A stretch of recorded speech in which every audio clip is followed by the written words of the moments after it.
হ্যাঁ এভরিওয়ান, আসসালামু আলাইকুম। আজকে আমি নিয়ে এসেছি আপনাদের জন্য অনেক হেলদি এবং ক্রিস্পি, অনেক মজাদার, অল্প টাইমে করে নিতে পারবেন এমন একটা স্ন্যাক্স রেসিপি। চলুন কথা না বাড়িয়ে মূল রেসিপিতে চলে যাচ্ছি। তার আগে ভিডিওতে অবশ্যই একটা লাইক দিয়ে ভিডিওটা কন্টিনিউ করবেন।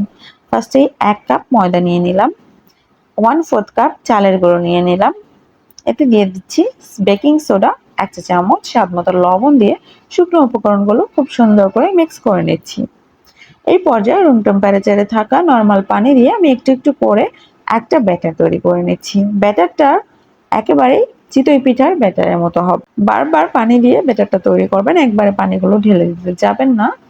এদিকে আমরা দুটো ডিম নিয়ে নিয়েছি, ডিমের মধ্যে একটা বড় সাইজের পেঁয়াজ কুচি, স্বাদ মতো ঝাল দিয়ে দিচ্ছি, কাঁচামরিচ আর দিয়ে দিচ্ছি একটা গাজর কুচি, দিয়ে দিচ্ছি একটা বড় সাইজের আলু গ্রেট করে, এখন দিয়ে দিচ্ছি চিলি ফ্লেক্স 1 চা চামচ, স্বাদ মতো লবণ দিয়ে খুব ভালো করে সবগুলো উপকরণ মিক্স করে নিচ্ছি।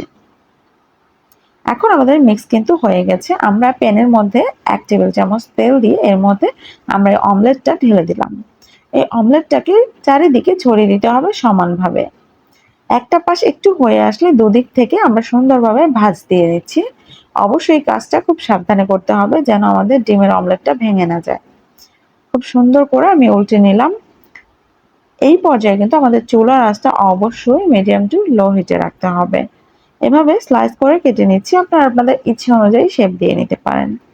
এদিকে আমাদের ব্যাটারের মধ্যে চিলি ফ্লেক্স দিয়ে দিলাম আমরা 1 চা চামচ, 1 চা চামচ শাহি জিরা দিয়ে দিয়েছি, 1/2 চা চামচ হলুদ গুঁড়ো আর দিয়েছি আদা রসুন পেস্ট 1/2 চা চামচ।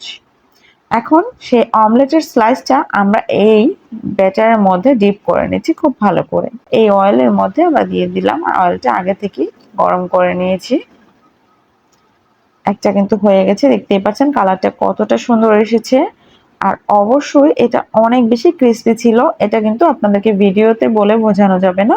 তার জন্য অবশ্যই আপনাদের এই রেসিপিটা ট্রাই করতে হবে। রেসিপি ভালো লাগলে অবশ্যই লাইক কমেন্ট শেয়ার করতে ভুলবেন না।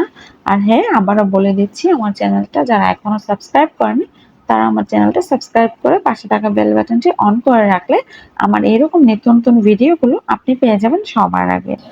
আজকে এই পর্যন্তই। সবাইকে অসংখ্য ধন্যবাদ জানিয়ে আজকের মতো বিদায় নিচ্ছি। আল্লাহ হাফেজ। আসসালামু আলাইকুম।